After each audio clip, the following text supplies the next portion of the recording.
मंगमा वेंकटपुर की रहने वाली एक औरत थी और वह रोज सुबह में दही बेचने के लिए बेंगलोर शहर आती जाती थी।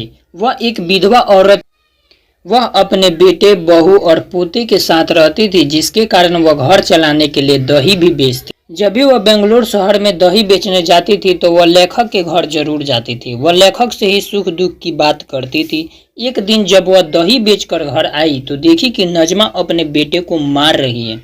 नजमा मंगमा की बहू थी तो उस पर मंगमा ने उसे डांटने लगी और बात इतनी आगे तक बढ़ जाती है कि मंगमा अपने बेटे से कहती है, या तो तुम्हें मेरे को चुनना होगा या तो अपने पत्नी को चुनना होगा। बेटा ने अपने पत्नी मंगमा का मुंह लटक गया और वह सो गई। अगले दिन वह दही बेचकर जब घर पर आती है तो वह देखती है कि सारा सामान दो हिस्सों में बांट दिया गया है। तो वह समझ जाती है कि बेटा ने मुझे अलग कर दिया। फिर वह निराश होकर खाना बनाने लगती है, खाती है और दही बेचने के लिए बेंगलोर शहर में चली जाती है। जब मंगमा अपने बेटे से अलग हो जाती है तो वह सोचती है कि अब मैं किसके लिए पैसा कमाऊं। वह सारा पैसा अपने पर ही खर्च कर देती है तथा वह अपने पोते से ज्यादा प्यार करती है, इसलिए वह अपने पोते के लिए कुछ न कुछ मिठाई लाया करती थी।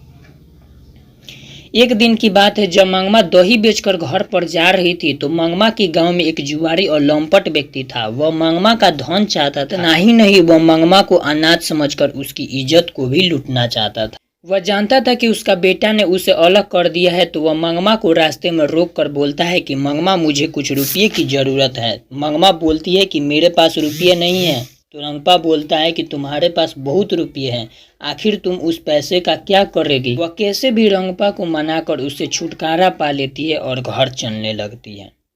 धीरे से ये बात उसके बेटे पतोह तक चली जाती है तो वे सोचने लगते हैं कि माँ रंगपा नाम के व्यक्ति को वह पैसा देना चाहती है। तो फिर से वे माँ को मिलाने के लिए एक नाटक को रचते हैं। नाटक ये करते हैं कि नजमा ने अपने बेटे को मंगमा के पास भेज दिया और जब बेटा मंगमा के पास रहने लगा तो मंगमा का दिल पिघल गया, उसका गुस्सा पिघल गया। तब जाकर बेटे और पतोह ने मंगमा से माफी मांग ली। फिर से ये एक साथ रहने लगे। यहीं पर यह कहानी समाप्त होती।